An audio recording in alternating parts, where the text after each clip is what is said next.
The wind had been howling since before sunset, rattling the windows of Daniel's small house on the edge of town. By nightfall, the snow was coming down so thick it blurred the streetlights, wrapping the whole neighborhood in a cold, white silence. Inside, Daniel moved from room to room, checking the windows, making sure the space heater in his daughter's bedroom was humming along. It was the kind of night when you stayed inside, poured yourself something warm, and waited for morning. Mia was already in her pajamas, sitting cross-legged on the couch with a blanket draped over her shoulders. Her cheeks were pink from the heat of the living room, her dark hair still a little damp from her bath. Daniel set a mug of cocoa on the coffee table in front of her.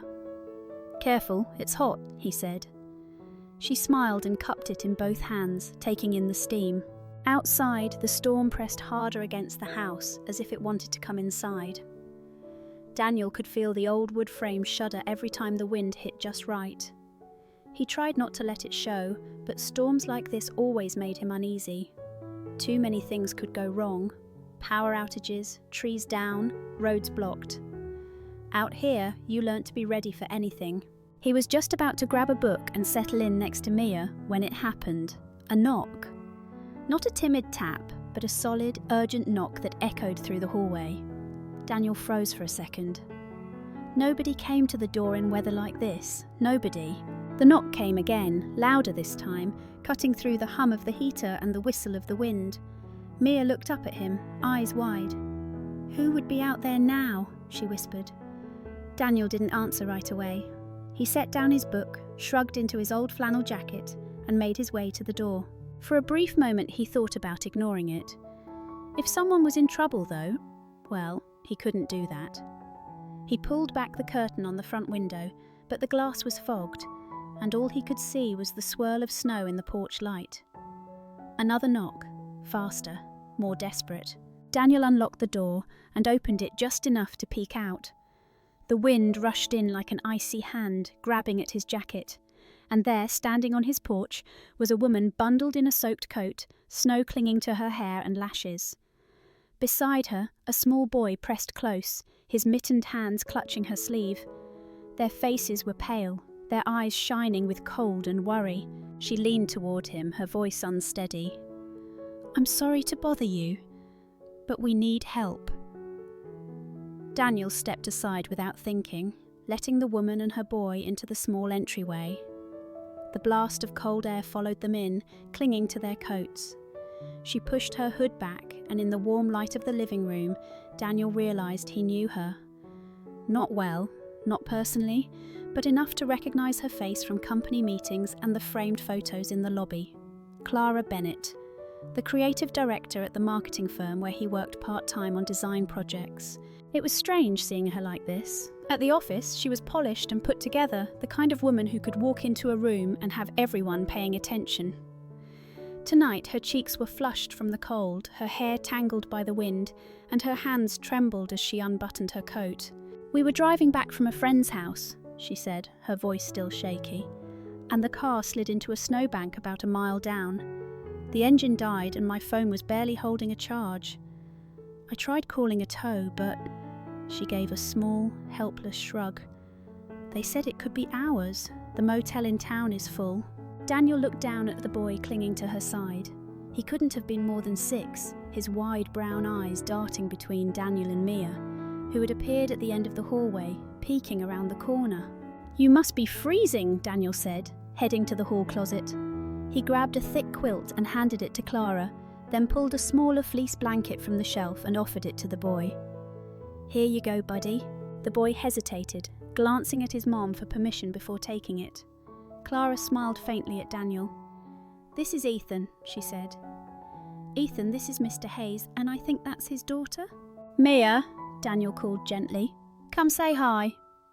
She stepped forward, shy at first, then knelt so she was eye level with Ethan. "You like hot cocoa?" she asked. He nodded slowly. The storm growled outside, but in the living room the warmth began to spread. Not just from the heater, but from the simple unspoken relief of finding shelter. Daniel led them to the couch, excused himself to the kitchen and filled the kettle. He could hear Mia's soft voice trying to make small talk with Ethan, and Clara thanking her for sharing the blanket. When he returned with 2 steaming mugs, Clara wrapped her hands around hers as if it were the first real heat she'd felt all night. "I really appreciate this," she said quietly, meeting his eyes for a moment that felt heavier than just gratitude. Daniel shrugged it off with a small smile. "Nobody should be stuck out in this kind of weather," he said, "especially not with a kid." The storm outside had settled into a steady rhythm, the kind that could lull you into thinking it wasn't dangerous if you didn't look out the window. Inside, the house glowed with the soft light from the fireplace. The scent of cocoa lingered in the air, mixing with the faint cedar smoke curling up from the hearth. Clara sat at one end of the couch, her coat now drying on a hook near the door. She'd changed into one of Daniel's flannel shirts layered over a worn grey sweatshirt, the sleeves falling past her hands. Her son, Ethan, knelt on the rug beside Mia, the two of them sorting through a pile of coloured pencils Daniel had dug out from a drawer. They didn't talk much, but every now and then Mia would pass him a colour without looking up, and he'd give a shy smile in return. From the kitchen, Daniel called, "Honey or sugar in your tea?" "Honey, please," Clara answered, her voice soft but steady. When he came back with 2 mugs of steaming chamomile, she wrapped her hands around hers like it was the first real warmth she'd felt all day. "Thank you," she said quietly. "You're welcome," Daniel replied, settling into the armchair. "It's not much, but it helps." The wind whistled at the edges of the house, and the windows gave a faint rattle. Mia glanced toward her dad. "If the lights go out, will it get cold?" Daniel shook his head. "We've got candles, plenty of blankets, and the fire. We'll be fine." His calm tone seemed to ease her, and when Clara caught his eye, there was a flicker of gratitude there. They talked a little after that, about the drive before the storm hit, about how quickly the snow piled up, about how different it was for Clara to be in a small town compared to the rush of the city. At one point, Daniel shared a story from a winter years ago when he'd been stuck in a blizzard with a broken-down pickup and had to spend the night in the cab, waking every hour to keep the engine warm enough to start. Clara smiled at the image, her expression softening in a way that made her look years younger. By the time the kids were leaning against the couch cushions, half asleep with their coloured pencils scattered around them, Daniel stood. "There's a guest room down the hall," he said. "It's warm, and it's yours if you want it." Clara hesitated as if politeness told her to decline. "You've already done so much." Daniel shook his head. "It's no trouble. Nobody should have to face a night like this anywhere but somewhere safe." For the first time since she'd walked in, her shoulders eased just a little. "All right," she said softly. "Thank you, Daniel, for everything." Daniel had just finished showing Clara the small guest room when the lights blinked twice and went out completely. The hum of the space heater stopped, leaving the house wrapped in a sudden, heavy quiet. For a moment, the only sound was the wind outside and the faint patter of snow against the windows. From down the hall, Mia's voice broke through the darkness. "Daddy?" "I've got it," Daniel called back, his tone steady. He opened the drawer in the hallway table and pulled out a handful of candles and a lighter. Within minutes, a soft amber glow filled the living room, shadows dancing across the walls. Clara stood near the couch, her son pressed close to her side. Ethan's eyes followed the flicker of the flames, a little nervous at first but quickly settling when he saw Mia giggling at the way her shadows stretched across the wall. Daniel set a couple of candles on the coffee table and another by the kitchen doorway. "We'll be fine," he said, glancing at Clara. "Power usually comes back by morning." Clara let out a slow breath, the tension in her shoulders easing. "You're prepared for this kind of thing." "Living out here you have to be," Daniel replied with a faint smile. "The storm doesn't care if you've got plans." They all gathered around the low table, the kids wrapped in blankets. Daniel rummaged through the cupboard and came back with a deck of playing cards and an old board game. At first, Clara shook her head. "It's been years since I played anything like that," she said, but Ethan's curious look changed her mind. Before long, the 4 of them were leaning over the board, laughing when Mia made up her own rules and Ethan followed suit. In the candlelight, Clara's face looked different, softer, freer than the polished version Daniel had only seen in passing at the office. She caught him looking once and tilted her head. "What?" "Nothing," he said, shaking his head with a smile. "Just glad you knocked on my door tonight." Her lips curved into a small smile, the kind that held something unspoken. Me too. Hours slipped by quietly after the game ended. The kids fell asleep on opposite ends of the couch, their blankets tangled around them. Daniel pulled another quilt over them while Clara watched, her expression thoughtful. "This is the calmest I've seen Ethan in a long time," she murmured, almost to herself. Daniel glanced at her. "Maybe storms aren't always bad," he said. "Sometimes they make you slow down long enough to notice what matters." She didn't answer right away, but the way she looked at him in that moment said she understood exactly what he meant. Morning came quietly, with a pale grey light seeping through the curtains. The wind had slowed, but the snow outside was piled high against the porch and halfway up the tyres of Daniel's truck. He stood by the kitchen window, sipping coffee and taking in the stillness. The whole neighbourhood looked like it had been frozen in time. Behind him, the sound of small feet on hardwood broke the silence. Mia wandered in, rubbing her eyes, her blanket trailing on the floor. She climbed onto one of the kitchen chairs without a word, watching him pour hot chocolate into her favourite mug. "Looks like school's closed," Daniel said with a half smile. "No surprise there." Before Mia could respond, Clara appeared in the doorway, still wearing his flannel shirt from the night before. Her hair was pulled back loosely, and for the first time since arriving, she didn't look rushed or tense. She glanced toward the window. "Any chance the roads are clear?" Daniel shook his head. "Not yet. The ploughs will get to the main roads first. Out here, we're pretty low on the list." A small figure padded in behind her. Ethan, clutching the fleece blanket Mia had given him. Daniel set 2 plates of toast on the table and gestured for them to sit. It felt strangely natural, the 4 of them sharing breakfast like they'd done it before. Conversation came easier in the daylight. Clara told them about her trip, how she'd been visiting a friend she hadn't seen in years, someone who'd been through a tough divorce and needed company. She laughed softly when she admitted she'd underestimated just how quickly an Oregon winter storm could turn dangerous. Daniel shared a story about Mia's first snowfall as a toddler, how she'd waddled into the yard bundled in so many layers she could barely bend her arms. Mia groaned and buried her face in her mug. "You've told that story 100 times, Dad." Ethan grinned, a shy, almost surprised grin, and Daniel caught Clara watching him with quiet joy. "He doesn't usually warm up to people this fast," she said, her voice low. "Maybe it's the cocoa," Daniel joked, though they both knew it was more than that. By late morning, Daniel checked the radio for updates. The announcer confirmed what he'd already guessed. Local roads would stay closed until crews could clear downed power lines. Clara bit her lip, then looked at him. "I hate to impose any more than we already have." "You're not imposing," he said firmly. "The safest place for you and Ethan right now is right here." Something shifted in her expression, a mix of relief and gratitude that she didn't try to put into words. She simply nodded, then helped him clear the breakfast dishes, moving easily around his small kitchen like she'd been there more than a night. The day settled into a kind of easy rhythm neither of them had planned for.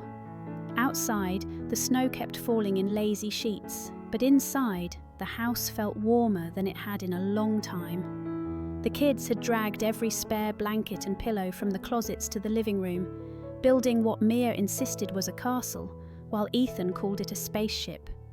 Either way, it had walls, a roof, and an open door that Daniel had to duck through when they invited him in. Clara sat cross-legged on the couch, watching the 2 of them negotiate the rules of their fort with the seriousness of seasoned architects. "They're getting along better than I expected," she said. Daniel was in the kitchen, rinsing a bowl in the sink.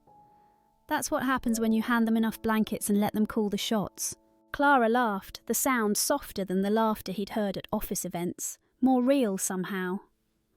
She stood to help him dry dishes, and he noticed how naturally she fit there beside him, passing plates and stacking them without asking where anything belonged. It was a small thing, but it felt comfortable. Around midday, Daniel offered to make grilled cheese and tomato soup. The ultimate snow day lunch, as he called it. Clara admitted she couldn't remember the last time she'd made a meal that didn't involve takeout or a microwave. They worked side by side at the counter, the smell of butter hitting the hot skillet filling the kitchen. At one point, Daniel handed her a spatula. "Your turn." She raised an eyebrow but took it, flipping the sandwiches with a precision that made him grin. "You're hired," he said. They ate at the coffee table, the kids dipping their sandwiches into the soup and comparing which bites had the most cheese stretch. Clara smiled at the sight, her eyes catching Daniel's across the table. For a moment, it felt like they were all part of the same small patchwork family. Later, when the kids went back to their fort, the house quieted again. Daniel and Clara sat near the fireplace, each with a mug of coffee. She glanced toward the window where snow was piling high against the porch railing. "I'm used to storms slowing things down," she said. "But I've never had one. Stop me like this." Daniel sipped his coffee. "Sometimes you need something big to make you slow down. Otherwise, you don't realise how fast you've been going." She nodded, eyes lingering on the fire. There was something in her expression, a mix of thoughtfulness and vulnerability, that made him want to ask more. But for now, the quiet between them felt like enough. By the next morning, the sky had shifted from heavy grey to a pale, wintry blue. Sunlight caught on the snowbanks, making the whole street look like it had been dipped in glass. Daniel stood on the porch with a mug of coffee, squinting at the distant sound of an engine. Somewhere beyond the main road, the ploughs were finally making their rounds. Inside, Mia and Ethan were still in their pyjamas, kneeling at the window to watch a pair of cardinals hopping through the snow. Clara stood beside them, her hair pulled back, a soft sweater replacing the flannel shirt she'd borrowed. When Daniel came in, she gave him a hopeful look. "Do you think we can make it out today?" "Maybe," he said, setting his coffee down. "Depends on whether the side roads are clear." After breakfast, Clara's phone buzzed with a call from the towing service. Her smile faded as she listened. When she hung up, she shook her head. "They can get my car out of the snowbank today, but..." She hesitated. "It's going to the shop. They said it'll need at least a couple of days for parts." Daniel could see the mix of frustration and worry in her face. "You could try a motel," he offered, though he already knew the answer. "They're still full," she said with a sigh. "Half the county's been stuck since the storm hit." Mia peeked out from behind the couch. "They can stay, right, Dad?" Daniel glanced at Clara. She looked torn, polite enough not to assume, but clearly out of options. "You and Ethan are welcome here as long as you need," he said simply. Relief softened her features. "I don't want to impose..." "You're not," he interrupted. "It's not a burden if you want to be here." The rest of the day unfolded slowly, in that unhurried way snow days do. The kids bundled up and played in the yard, leaving a patchwork of snow angels in the untouched drifts. Clara joined Daniel in shoveling the porch steps, her cheeks pink from the cold. At one point, she paused, leaning on her shovel. "I'm not sure I've ever had a day this... simple," she said, almost as if the idea surprised her. That night, after the kids were asleep, they sat by the fireplace again. The logs cracked softly as Clara stared into the flames. "It's strange," she murmured, "how a storm can trap you and free you at the same time." Daniel met her eyes, the firelight flickering between them. "Yeah," he said quietly, "I know exactly what you mean." The following afternoon brought a softer kind of stillness. The worst of the storm had passed, leaving the snow piled high, but glittering under a rare stretch of clear sky. Daniel took advantage of the quiet to fix a loose hinge on the back door, while Clara sat at the kitchen table with her laptop, answering a few work emails. Mia and Ethan had turned the living room into their own private world. They'd draped more blankets over the castle they'd built the day before, stringing up a strand of battery-powered holiday lights Daniel had found in the hall closet. Every so often, a burst of laughter floated from under the blankets, the kind of carefree sound adults almost forget how to make. When Daniel came in from the cold, brushing snow from his shoulders, Clara closed her laptop and joined him by the counter. "You're good with them," she said, nodding toward the kids. "They make it easy," he replied with a shrug. "Half the time I just get out of their way." She smiled, then grew a little more serious. "You know, before this storm, Ethan had been having a hard time. New school, new everything. He's been quiet, withdrawn. I haven't heard him laugh like that in months." Daniel leaned against the counter, listening. Sometimes it just takes the right person, or the right place, to bring that out. Her gaze lingered on him for a moment before she looked away. "Maybe both," she said softly. As the afternoon wore on, the four of them gathered in the kitchen to make cookies, or at least attempt to. Clara measured ingredients while Daniel handled the mixer, and the kids fought over who got to add the chocolate chips. The air filled with the smell of sugar and butter, mingling with the faint scent of cedar from the fireplace. Later, with plates of warm cookies in hand, they settled by the fire. The conversation drifted into pieces of their lives they hadn't shared before. Daniel talking about the challenges of balancing work with raising Mia. Clara admitting the pressure of always having to appear strong in her job, even on the days she felt anything but. At one point, a comfortable silence settled between them. The fire popped, the kids dozed off against the couch cushions, and Clara looked over at Daniel. "You've built something here," she said quietly, her eyes moving over the cosy room, the photos on the wall, the half-finished puzzles on the side table. "It's real." Daniel's voice was low but steady. "It's not perfect, but it's ours." She held his gaze for a long moment, the flicker of the fire reflecting in her eyes.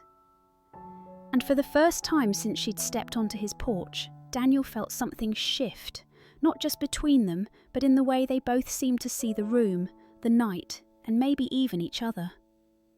That night, the house was quiet except for the low crackle of the dying fire. Daniel had just finished stacking the last of the dishes in the rack when he noticed Clara standing by the window, looking out at the moonlit snow. The glow from outside spilled across her face, softening every line. "Couldn't sleep?" he asked, drying his hands on a towel. She turned slightly, her voice low. "Not yet. It's so still out there. I guess I'm not used to this kind of quiet." Daniel walked over, standing beside her. The yard was untouched except for the 2 sets of small footprints from earlier that afternoon. "You'll miss it when you're back in the city," he said. Clara smiled faintly. "Maybe, but I think I'll miss this house more." She glanced at him, then quickly looked away, as if she'd said too much. They stayed there for a moment, listening to the muffled world beyond the glass. Then a sound broke the silence, a soft cough from the kids' room. Clara was moving before Daniel could, pushing the door open just enough to peek inside. Ethan was sitting up in bed, his hair mussed, a sleepy frown on his face. "Hey, buddy," she whispered, kneeling beside him. "What's wrong?" "Just a bad dream," he murmured, leaning into her. Daniel stepped in quietly, kneeling on the other side of the bed. "You're safe," Daniel said, his voice gentle. "It's just the wind outside." He pulled the blanket up over Ethan's shoulders. Mia stirred in the other bed but didn't wake. Clara glanced at him then, not just with gratitude but with something deeper, a quiet recognition that he wasn't just offering them a roof over their heads, he was making space for them to feel safe here. When Ethan settled back down, they stepped into the hallway. Clara lingered there, her hand resting on the doorframe. "You didn't have to get up," she said softly. Daniel shrugged. "When you hear a kid call out, you go. Doesn't matter whose kid it is." For a moment, she just looked at him, her eyes reflecting the hallway light. "That's the kind of person you are, isn't it? You just show up." He didn't answer right away, but the corner of his mouth lifted in a small smile. "I try." As they headed back to the living room, neither of them spoke. They didn't need to. The quiet between them wasn't empty anymore. It was full, like the snow outside, holding more than it seemed. By the third morning, the snowplow finally rumbled down their street, pushing heavy drifts to the side. The sky had cleared into a pale winter blue, sunlight glinting off the ice like shards of glass. From the kitchen window, Daniel watched it pass, the sound breaking the quiet rhythm that had filled the last few days.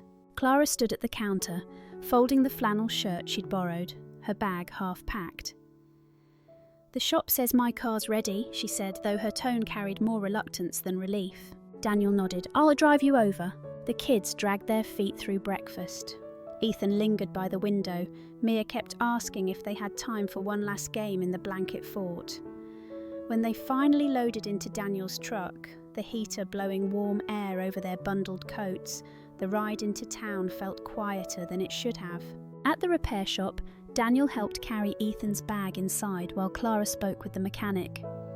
When she turned back to him, her hair caught the sunlight, and for a moment she just looked at him, almost as if memorizing the scene. "I don't know how to thank you," she said. "You didn't just give us a place to stay. You made us feel like we belonged." Daniel smiled, the kind that was both warm and a little bittersweet. "I was glad you knocked on my door." She reached into her bag, pulling out a small folded slip of paper. As she pressed it into his hand, her fingers lingered for just a second. "This isn't just for work," she said quietly. "Call me, even if it's just to say the snow's falling again." He nodded, slipping it into his coat pocket. "I will." A week later, Mia came running from the yard. "Dad, they're here!" Through the window, Daniel saw Clara's car pull up. The snow was gone now, but the sight of it still stirred something familiar in his chest. Ethan hopped out, and Mia grabbed his hand, leading him straight toward the rebuilt fort in the living room. Clara walked up the porch steps with a paper bag from the deli in town. "Thought we'd bring lunch," she said, her eyes catching his before glancing toward the door. Daniel stepped aside, letting her in. The warmth of the house wrapped around them, just as it had that first night, and in that simple, quiet moment, with the kids laughing in the other room and the smell of fresh bread filling the air, it felt clear that the storm hadn't really ended when the sky cleared. It had just shifted, settling into something they could carry forward, no matter the weather. Sometimes, life's fiercest storms bring the warmest moments. We don't always see them coming, the moments that change how we see people or ourselves. A snowstorm might strand two strangers under the same roof, but it can also strip away titles, roles, and the walls we keep around our hearts. What's left is simple: kindness, shared humanity, and the quiet comfort of knowing someone cares. This story is a reminder that true kindness asks for nothing in return, yet often it gives back more than we could imagine. Daniel didn't open his home to Clara and Ethan expecting anything, but that one choice became the beginning of a connection worth holding on to. And maybe the most important truth of all, safety and warmth aren't just found in four walls, they're found in the people willing to open their door when you need it most. Thank you for staying with me until the very last moment of this story. I'm truly grateful for your time. If you enjoyed it, please give it a like and subscribe to the channel so you won't miss the next one. I'll see you again soon here on Rain Inside.